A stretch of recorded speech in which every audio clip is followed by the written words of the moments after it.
Hey, what's up everybody? Welcome to the Art Studio. Thank you for joining me this morning. If you are interested in learning more about the Lumix S1 and S1R full frame mirrorless camera from Panasonic, you will want to subscribe below because today at the launch of the final specs, I have a Lumix S1 in my hands. I just got it. Starting today, I will be ramping up lots of photo and video shoots with this camera, and we'll be traveling the country over the next few weeks with this camera in hand as well, sharing from a behind the scenes perspective via our vlog, but also through tech talks here on our channel as well, where we can share what we learn about the camera along the way, some of the specs and information. Today we're going to be going over what the final specs are, what was announced this morning, so stay tuned.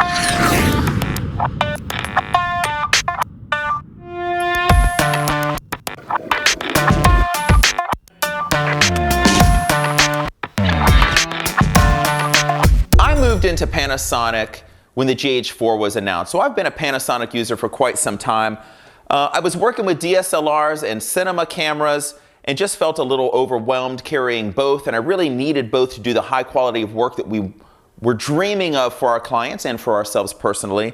When the GH4 was announced with full 4K specs, I picked one up and then I realized quickly I could do everything with this camera that I was doing with all of the others.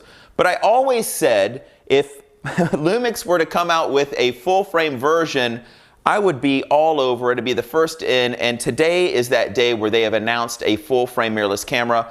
I think you'll be surprised at some of the specs. Let's dive in and take a look at it right away. So here we are, full frame mirrorless camera from Lumix. This is not a small lightweight camera like the Micro Four Thirds systems. This is built to be a workhorse of a camera, to say the least. The grip is very solid. It has a really good foundation to it. I would say it's very similar to the G9 in terms of the feel of the grip. A little bit bigger, which is nice for me because I have pretty big hands.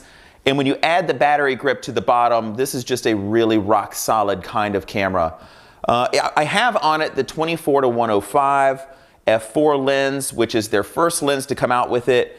And that's what we'll be kind of utilizing at the moment. So moving forward, if we take a look at the side panel here, what you're going to see is that we do have the option to flip out our little plastic thing here. And what we have is an earbud and mic port. And then if we flip out the bottom one, we gain a full-size HDMI input, and it comes with a locking mechanism so you can lock your HDMI down.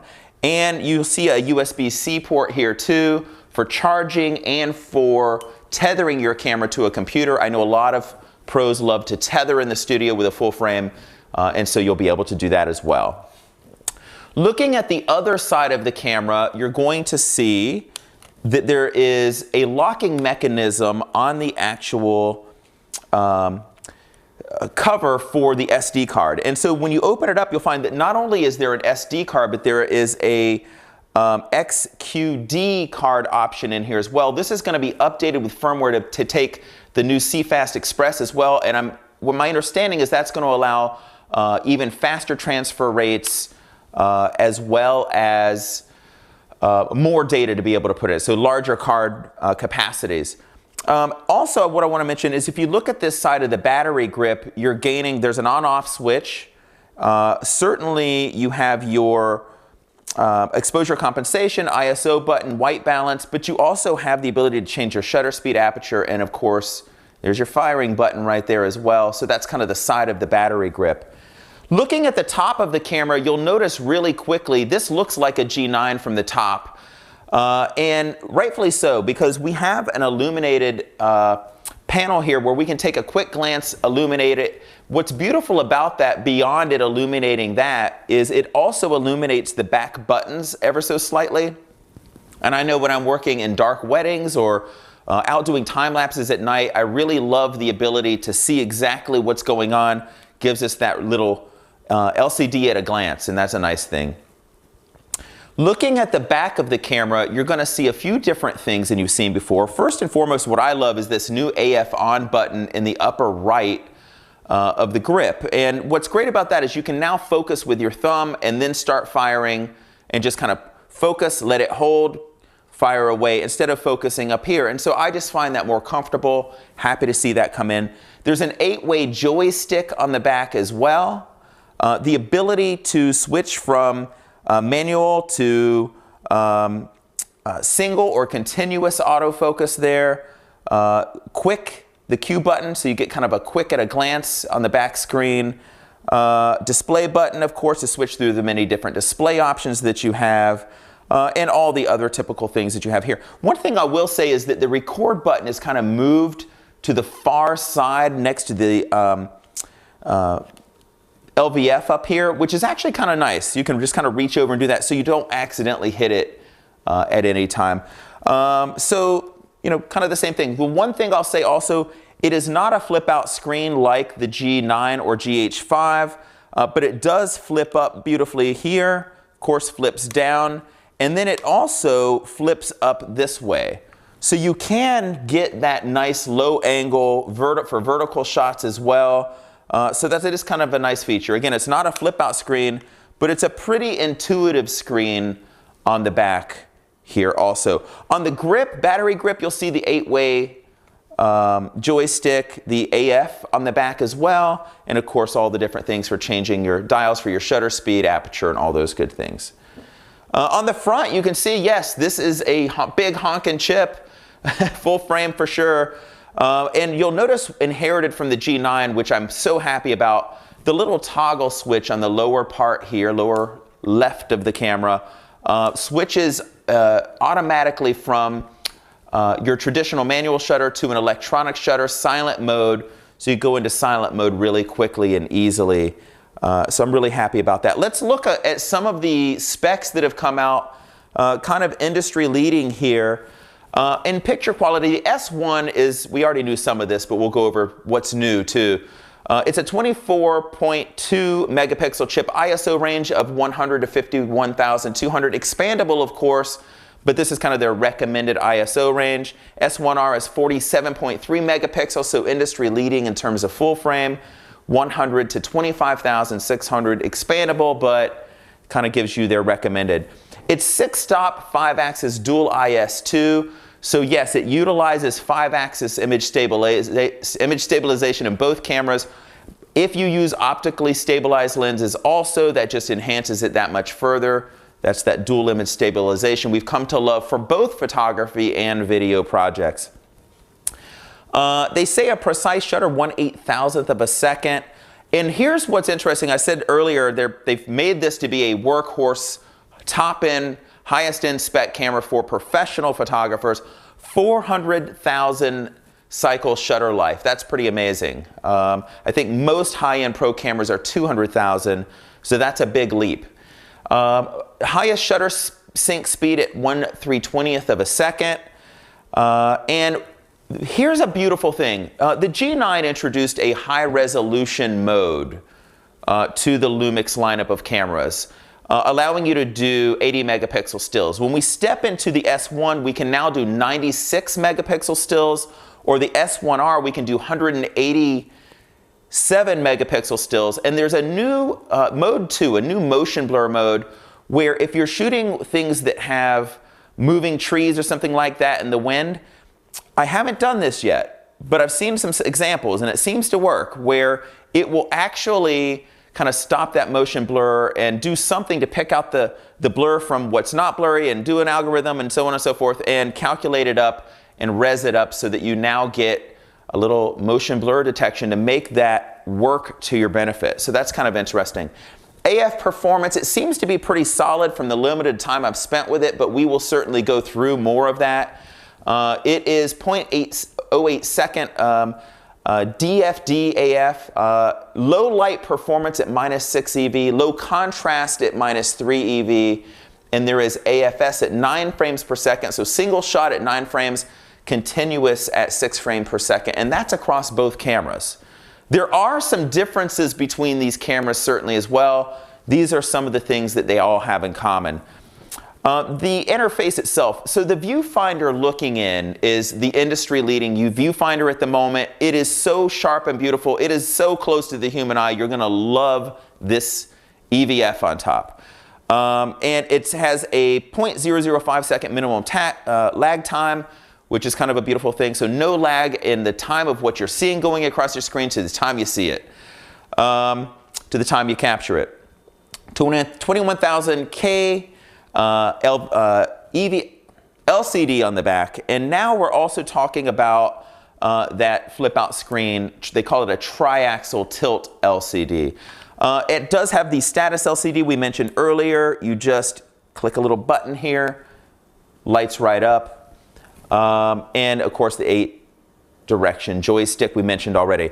Durability, reliability, it is all built to be dust and splash resistant and also freeze resistant down to -10 degrees Celsius. Gotta love that considering the cold temperatures we are all experiencing around the country. Magnesium alloy body. We talked about the double card slot and USB power supply, which is kind of nice because what ships with it, the battery charger, you can actually plug into the camera as well to just charge the camera, keep things going regardless. So video functions. This is what they kind of have in common. It's up to 4K 60p, 50p of course as well for Europe. And full HD at 180 frames per second. So 4K 60p is kind of unheard of in a full frame camera. Industry leading in that way as well. Beautiful thing to see come through. It does have the same 4K and 6K photo modes that we've seen in other cameras. We're loving that because 6K photo allows you to do a burst of video and then through the back of the screen just kind of navigate the photos, choose your favorite still. That's an 18 megapixel still. If we go 4K, we're talking an 8 megapixel still, so kind of a beautiful thing in terms of being able to capture photographs utilizing video. The S1R is going to have a 3.5 millimeter mic input and a headphone jack. Here's where it gets a little bit different. We're also going to see the ability to attach this DMW XLR1, which we use all the time on our GH5 and GH5S, to the top. And now we have a dual audio interface. We can run a lav, run a shotgun here, and it's all powered by the batteries internally in this camera system. So the hot shoe being used to be able to do beautiful, clean audio and the highest quality audio you can imagine for this broadcast. So really beautiful scenario just to pop that on, be ready to roll, capture audio, capture dual audio. We are going to see, I guess, via a firmware update, optional 10-bit 422 for the S1. I don't know if that carries to the S1R or not. I don't see that spec listed, so I'm not 100% sure. The S1, though, also will do an HDR video, which is kind of cool. There is also in both cameras a new HLG mode. We'll talk about that in a little bit. So HDR for photography, really cool scenario there. So those are kind of the industry leading specs we saw roll out this morning, announced from Panasonic. There are some new functions though coming to both of these cameras. I was mentioning that we would have an HLG photo mode. What that means is that we are now able to photograph in a new format for HLG, and what it does is it captures HDR range, but doesn't look so HDR. It just has that great range. And if you view it on an HDR compatible screen, and those are starting to unfold and come out, you can now view your photographs in that mode as well and have that full dynamic range within your shot. So that's kind of a cool thing. The other new functions, there's a few new photo styles, one of them being a flat mode. I've looked at it, it's really flat. So whether we use a log profile or not, you're gonna get a really beautiful flat profile in this camera for shooting video for those of you that don't wanna go quite log, but wanna be able to grade beautifully and capture a lot of range. And of course, there will be a log coming out for the camera. It will be for purchase separately for the S1. And I'm told what's interesting about it is this is not L-log. This is the full-blown VariCam log profile for the S1. So you're going to get that the same 14-stop dynamic range they're claiming because you're going to have the full VariCam log built into this camera. That's just mind-blowing that we're going to see that. Talking about that HLG photo mode, let's take a look here at what that is doing for us. So the HLG photo mode, you can see the image on the right, you see the detail image on the left, you do not. So if you have a compatible screen, you won't have to shoot quite, you know, that HDR looking photography, you'll just have the dynamic range fitting in there for you. So that's a great thing. We talked about the double card slot. This is kind of interesting. If you're in operation, and you open the battery door, there's also the ability to have a battery door alarm, so you can hear if something's going on and the battery door gets opened or the card slot door gets opened, so that's kind of a new thing. Price point on these cameras, it's very competitive. I think that's a great thing. The S1 is coming in at $2497.99 for the body only. With the 24-105 lens as a kit, it's $3397.99. The S1R is coming in at $3697.99, and with the 24-105, it's $4597.99. There's also 3 lenses available at launch. The 50mm 1.4, that's coming in at $2297.99, and that is supposed to be, I'm told, a reference lens, so really high-end, best-in-class lens. The 70-200 f4 will be available at $1697.99, and of course we just mentioned what we have on the camera here today, the 24-105, and that is a macro, which is kind of interesting, coming in at $1297.99. So that is kind of a wrap on the Lumix S1 and S1R, the new stuff that's built into it. I'm going to go through the menu with you guys in another video that I'll create. We'll kind of take a look because the menu is just a little bit different from the G9 and GH5 and other cameras. What I will say in my limited experience with it so far is the way I feel about this camera is it's like having a Lumix G9, a Lumix GH5, and a Lumix GH5S kind of all in one. You're getting the low light performance of a GH5S because of the bigger chip. I would say maybe even improved upon. You're getting the 5-axis beautiful stabilization of the Lumix GH5 that you've fallen in love with for shooting long lenses and for video and for those long shutter speeds for still photography. And the G9, you're getting that grip, very solid feel. You're getting the LCD quick display. So pretty much everything you could imagine in all 3 cameras, minus the flip out screen, is in this amazing new camera. I look forward to putting it through the paces. I've got a lot of photo shoots planned starting immediately, and we'll be sharing as we go along the way what we figure out about it, how the autofocus works. We'll do some video tests, some low light tests, some strobe, some all sorts of different things. So join us here on our channel, subscribe below, as we roll out all that we figure out with this new camera from Lumix. I appreciate you, everybody. You guys have a great one.